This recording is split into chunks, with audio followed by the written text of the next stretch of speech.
Hello everyone, नमस्कार। स्वागत है आपका लोधी क्लासेस के बीए प्लेटफॉर्म पर। दोस्तों, बीए फर्स्ट ईयर में हम भारतीय अर्थव्यवस्था पर हमारा सेशन कंटिन्यू चल रहा है दोस्तों, जिसमें अब हम लेक्चर नंबर 6 पर चर्चा करने जा रहे हैं, जिसके अंतर्गत दोस्तों आज हम बात करेंगे जनसंख्या नीति पर। दोस्तों, कंटिन्यूसली हमारे सेशन चल रहे हैं, जिसमें हम अभी लास्ट सेशन में हमने जनाधिक्य पर बात की थी और भारतीय जनसंख्या वृद्धि के कारणों को हमने समझा था। ठीक है, तो दोस्तों उसी प्रकार से आज के हमारे सेशन में हम बात करेंगे जनसंख्या नीति की और जानेंगे दोस्तों, जानने का प्रयास करेंगे कि जनसंख्या नीति क्या होती है, ये किसके द्वारा लाई जाती है और क्यों लाई जाती है, इसके पीछे का उद्देश्य क्या है, और साथ ही साथ में कुछ इसके महत्वपूर्ण पहलू है दोस्तों, जिन पर भी आज हम चर्चा करके और इसको समग्र रूप से समझने का पूरी तरह एक प्रयास करेंगे। चलिए दोस्तों, तो सेशन शुरू करें, उसमें आगे बढ़े उससे पहले मैं आप सभी लोगों को बताना चाहता हूँ दोस्तों, जो हमारे दोस्त पहली बार हमारे सेशन को देख रहे हैं, पहली बार चैनल पे आए हैं, उनको बता दूं कि हमारे इस प्लेटफॉर्म पर लोधाजी क्लासेस के इस बीए प्लेटफॉर्म पर बीए के सभी सब्जेक्टों को पूरे क्रम अनुसार आपके सिलेबस के अकॉर्डिंग ही पढ़ाया जा रहा है दोस्तों। इसमें आपके सिलेबस से या कहें कि टॉपिक के विस्तार से कोई जो है समझौता नहीं किया जाता है। पूरे विस्तार से दोस्तों मैं आपके लिए क्लासेस लेके आ रहा हूं और आपके डाउट सॉल्विंग के लिए आप मेरे जो है डायरेक्ट कॉन्टेक्ट में रह सकते हैं। डायरेक्ट गाइडेंस के तहत आप अपनी बीए की तैयारी दोस्तों पूरे 3 साल तक कर सकते हैं। इसके लिए मैंने आपको व्हाट्सएप और कॉल की फैसिलिटी भी प्रोवाइड की है। ठीक है दोस्तों, तो इसके अलावा हमारे सभी लेक्चरों को क्रम से देखने के लिए, सभी लेक्चरों को पूरे क्रम से देखने के लिए आपके लिए हमने प्लेलिस्ट क्रिएट कर दी है, जिसको आप आसानी से हमारे सभी लेक्चरों को क्रम अनुसार सभी सब्जेक्ट के अलग अलग देख सकते हैं। इसमें आपको कोई प्रॉब्लम नहीं आएगी दोस्तों। तो प्लेलिस्ट आपके लिए बना दी गई है, प्लेलिस्ट में जाएं और अपने सुविधा के अनुसार और अपने इंटरेस्ट के अनुसार जो सब्जेक्ट आपको पढ़ना है दोस्तों, उस सब्जेक्ट की वहां पर जाकर तैयारी कर सकते हैं। ठीक है दोस्तों, इसके अलावा व्हाट्सएप नंबर हमारे ये है, यहाँ स्क्रीन से आप व्हाट्सएप नंबर ले सकते हैं। इसके अलावा टेलीग्राम पर लोधाजी क्लासेस नाम से ग्रुप को सर्च करेंगे तो आपको ग्रुप मिल जाएगा, वहां जाकर हमें ज्वाइन कर लें, ग्रुप को ज्वाइन कर लें, जिससे आपको सभी पीडीएफ अर्थात ये क्लास नोट्स आपको टेलीग्राम पर मिलते रहेंगे और उसके साथ में आपको क्लासेस की लिंक भी मिल जाएगी। ठीक है दोस्तों, तो समय को बर्बाद न किए हुए, न गवाते हुए बढ़ते अपने सेशन में। और हमारे सेशन की दोस्तों आज ये फर्स्ट यूनिट का लास्ट लेक्चर होने जा रहा है, जिसमें आप सभी को पता है कि हम बात कर रहे हैं जनांक की विशेषताओं की। जनसंख्या वाला विशेष टॉपिक हमारा अभी अर्थशास्त्र में चल रहा है दोस्तों। इसके अंतर्गत आज हमारा लास्ट टॉपिक और आज हम बात करेंगे जनसंख्या नीति के बारे में, जो सरकार जनसंख्या नीति लेकर आई थी। तो देखेंगे कि जनसंख्या नीति, जो नई जनसंख्या नीति आई थी, वो क्या थी और उसमें कौन कौन सी विशेषताएं थी, किस कारण से या किन उद्देश्यों के साथ में उसे लाया गया था। ठीक है दोस्तों, करते हैं शुरू अपने सेशन की। देख लेते हैं कि आज के इस टॉपिक में क्या क्या पढ़ना है हमें।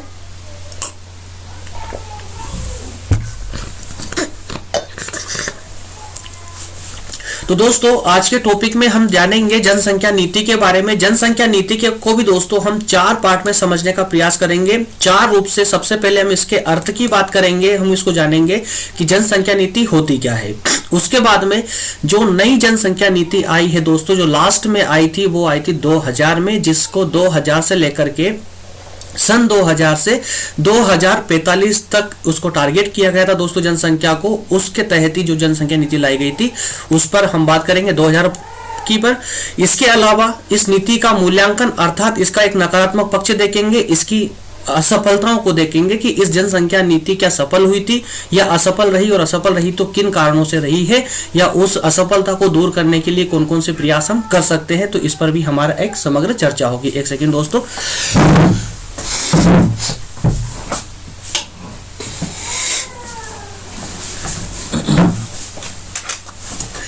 ओके, और लास्ट में पॉइंट नंबर 4 में हम देखेंगे जनसंख्या आयोग के बारे में, कि राष्ट्रीय जनसंख्या आयोग बनाया गया। इस जनसंख्या नीति को ऑपरेट करने के लिए एक राष्ट्रीय आयोग बनाया गया था।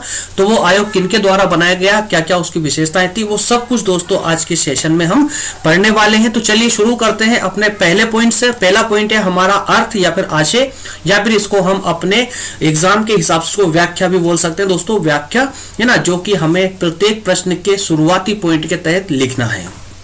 ठीक है दोस्तों, काफी कमेंट आई थी कि सर किसे हाउ टू राइट, मतलब किस प्रकार से आंसर लिखना चाहिए, क्या क्या उसकी टर्मिनोलॉजी होनी चाहिए। तो यार मैं कितना मतलब कि थक चुका हूं बता बताकर अभी तक।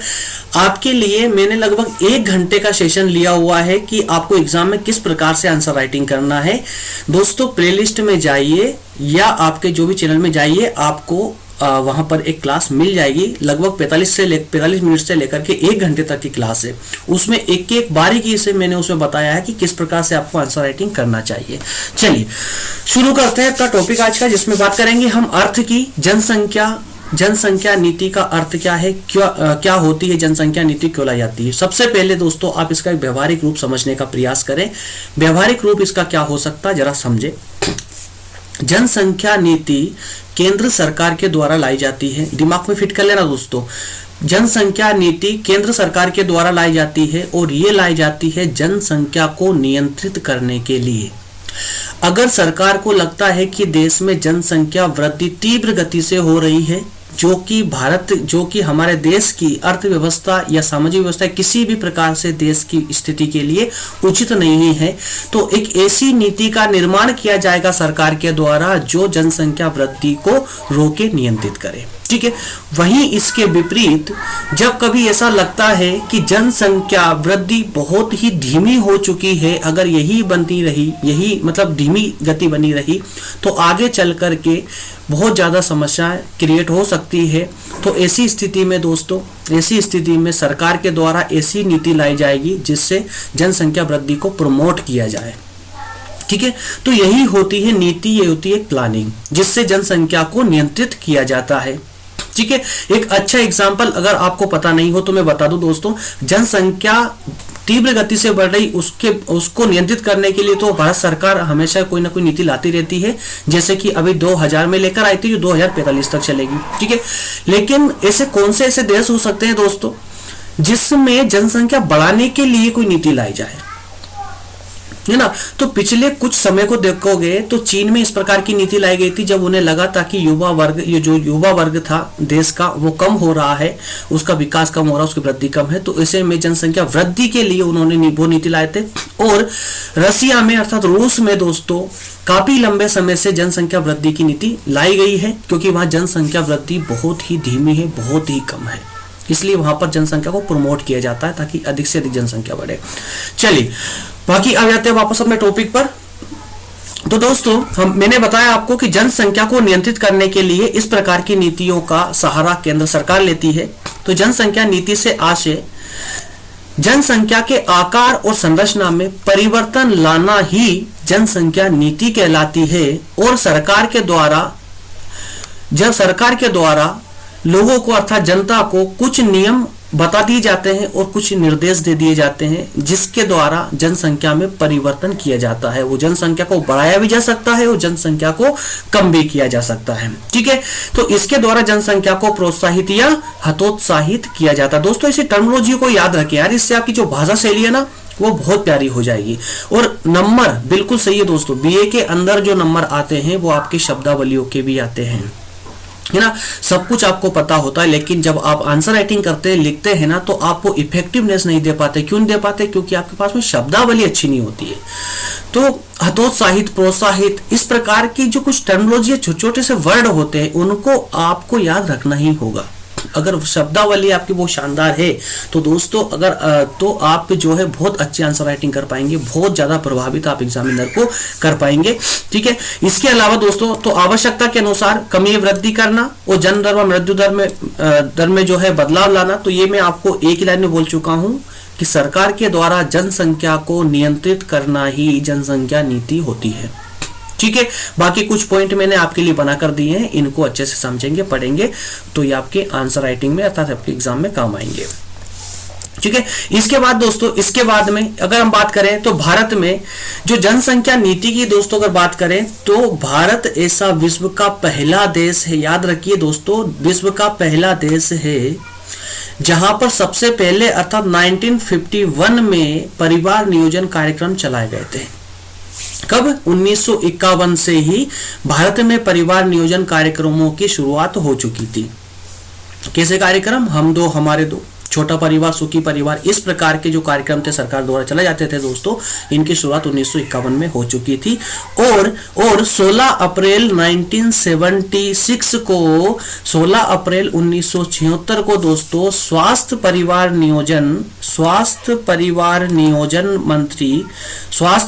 नियोजन मंत्री ने जनसंख्या नीति का अनाउंस कर दिया था। कब? 1976 को, 1976 को। अगर आप ये डेट याद नहीं भी रख पाए चलेगा, कोई प्रॉब्लम नहीं है, बस आप इतना याद रख ले कि 1951 में परिवार नियोजन कार्यक्रमों की शुरुआत हो चुकी थी, जो विश्व में पहली बार हुई थी।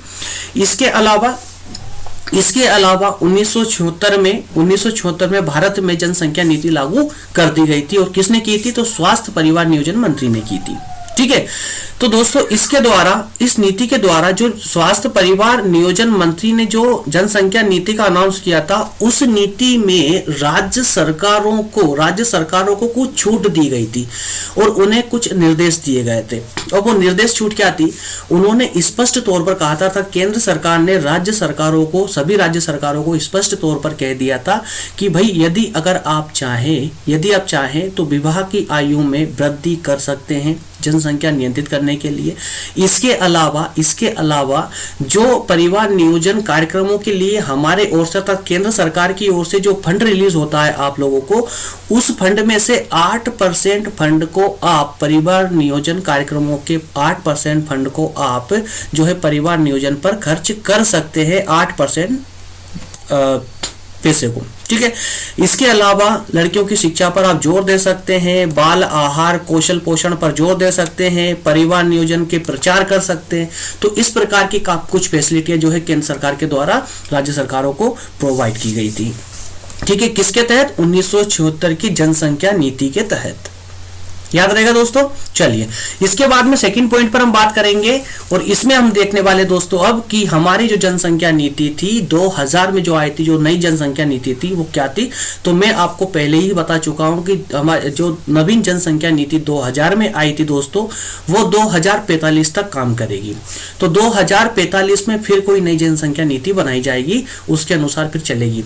अब ये क्यों लाई गई थी, क्या उद्देश्य था इस जनसंख्या नीति को लाने का दोस्तों? तो जनसंख्या नीति को लाने का जो उद्देश्य था, ये था सबसे पहले तो कि 2045 तक जो है जनसंख्या को स्थिर रखना, जनसंख्या वृद्धि तीव्र गति से ना हो, उसको स्थिर रखना प्रथम उद्देश्य था।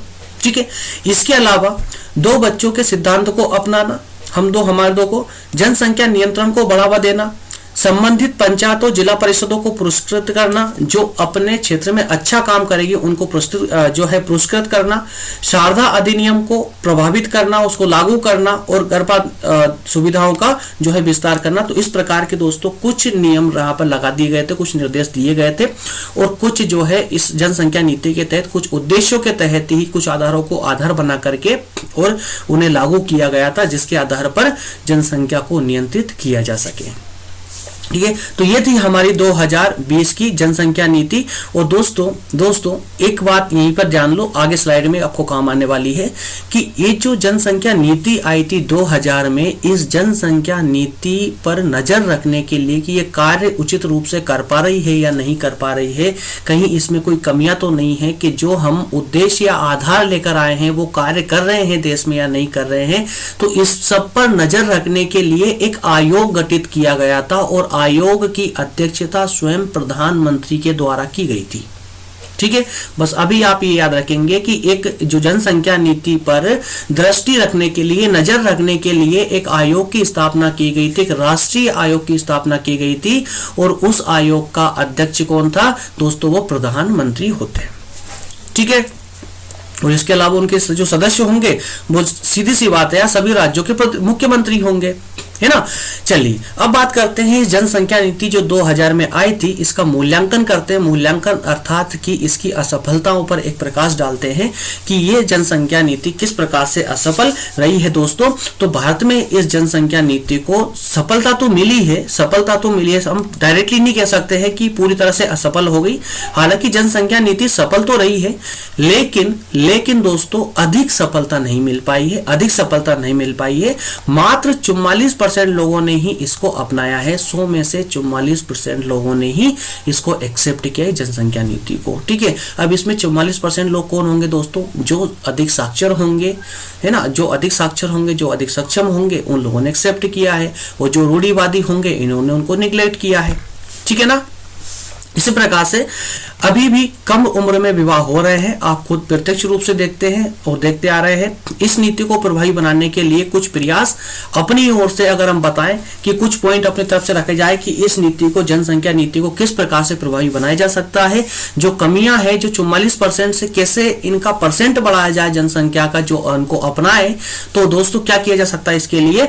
तो इसके लिए कुछ पॉइंट हमारी ओर से है जिनको आप बिल्कुल एग्जाम में लिख सकते हैं। जैसे शिक्षा सुविधाओं का विस्तार किया, सबसे इंपॉर्टेंट पॉइंट है आपका कि शिक्षा का विस्तार किया जाए। शिक्षा अगर अच्छी मिलेगी, शिक्षा अधिक होगी, अधिक लोग साक्षर होंगे, तो उनमें जागृति उत्पन्न होगी और छोटा परिवार सुखी परिवार वाली भावना भी उनके अंदर पनपने लगेगी। इसके अलावा दोस्तों, जो सरकार के द्वारा नियम लाए जाते हैं, उन नियमों पर नियम बना तो दिए जाते हैं लेकिन उनका कठोरता से पालन नहीं किया जाता है, तो इस बात का भी विशेष ध्यान रखा जाए कि उनका कठोरता से पालन किया जाए, है ना, जो नियम सरकार के द्वारा आते हैं। इसके अलावा कार्यक्रमों का प्रचार प्रसार काफी प्रभाव पड़ता है इसका भी। जब सरकारी कार्यक्रमों का प्रचार प्रसार बहुत अच्छी तीव्रता के साथ में होता है ना, तो उसका काफी प्रभाव पड़ता है जनसंख्या के ऊपर, उसको एक्सेप्ट भी लोग करते हैं। अधिक गर्भपात सुविधाएं, इस प्रकार की सुविधाएं बढ़ा दी जानी चाहिए। बड़ा परिवार, जहां कहीं जब बड़ा परिवार हो उस पर दोस्तों जो इनकम टैक्स वगैरह होती है, तो टैक्स वगैरह तो की दर ज्यादा होना चाहिए, जिसपे 2 बच्चे उनको कम, छोटा परिवार कम टैक्स, बड़ा परिवार अधिक टैक्स, इस प्रकार की धारणा एक देश के अंदर होना चाहिए, जिससे लोग जो है बड़ा परिवार से बचेंगे। इसके अलावा सामाजिक सुरक्षा कार्यक्रमों में वृद्धि, जो सामाजिक सुरक्षा कार्यक्रम होते हैं उनमें वृद्धि की जाए, उनको बढ़ाया जाए। कृषि उद्योग इन समय जो है उत्पादन में वृद्धि की जाए। तो कुल मिलाकर के जितनी सक्षम आपकी जिस देश की जनता होगी, साक्षरता बढ़ेगी, जितनी सुविधाएं उनको प्रोवाइड होगी, तो दोस्तों वो मानसिक रूप से प्रिपेयर होंगे, वो तैयार होंगे, उनकी सोचने की क्षमता बढ़ेगी, उनका डिसीजन लेने की क्षमता बढ़ेगी, जिससे इस प्रकार की नीतियों को, जनसंख्या नीतियों को यहाँ तक कि लाने की ही आवश्यकता नहीं पड़ेगी, है ना। तो जनता का जागृत होना बहुत ज्यादा आवश्यक होता है। दोस्तों अंतिम पॉइंट के रूप में अब हम देखेंगे जो हमने सेकेंड स्लाइड में देखा था, एक राष्ट्रीय आयोग की स्थापना की गई थी। एक राष्ट्रीय आयोग की स्थापना की गई थी किसके लिए? जनसंख्या नीति पर नजर रखने के लिए। तो मैं आपको वही बता चुका था कि उस राष्ट्रीय आयोग की स्थापना के बाद दोस्तों जो स्थापना की गई थी वो किस पर नजर रखने की? जनसंख्या नीति पर नजर रखने के लिए इसकी स्थापना की गई थी, और केंद्र सरकार के द्वारा इसकी स्थापना की जाती है ना। इस आयोग को गठित किया गया था, इस आयोग को बनाया गया था, और इसके अध्यक्ष स्वयं प्रधानमंत्री होते हैं। ठीक है, तो इस प्रकार से 11 अप्रैल 2005 को राष्ट्रीय जनसंख्या आयोग का पुनर्गठन हुआ। पुनर्गठन उसको रिन्यू किया गया है ना, तो पुनर्गठन हुआ, और अध्यक्ष रहे प्रधानमंत्री। प्रधानमंत्री के अलावा दोस्तों 40 सदस्य है, 40 सदस्य जिसमें कौन होंगे? राज्यों के मुख्यमंत्री होंगे। ठीक है, और स्वास्थ्य और परिवार कल्याण मंत्री और योजना आयोग, ये 2 आयोग है दोस्तों। एक तो आपका स्वास्थ्य परिवार कल्याण मंत्रालय और योजना आयोग, इनके जो उपाध्यक्ष हैं वही इस राष्ट्रीय आयोग के भी उपाध्यक्ष होंगे। क्लियर हुआ? अब अगर हम बात करें कि भाई इस आयोग का उद्देश्य क्या था, क्यों लाया गया, इस आयोग को क्यों बनाया गया, क्यों भाई सरकार का खर्चा बढ़ाया बिना वजह, है ना। तो वो खर्चे बढ़ाने का एक कारण ये था कि जो जनसंख्या नीति लाई जा रही है, जो जनसंख्या नीति लाई जाती है वो इफेक्टिव तरीके से काम करती है या नहीं करती है, या क्या कमियां रहती है जिनमें सुधार किया जा सके, इन सबको देखने का कार्य इस आयोग का रहता है। तो दोस्तों जनसंख्या नीति के क्रियान्वयन की समीक्षा करना, कितना कार्य कर रही है नीति, और उसकी निगरानी करना, उनको निर्देश देना, स्वास्थ्य संबंधी, शैक्षणिक, पर्यावरणीय विकास कार्यक्रम, इनको सबको सक्रिय बनाना है, सक्रियता को बढ़ावा देना, ये सब उद्देश्य जो है आपके इसके राष्ट्रीय आयोग के थे।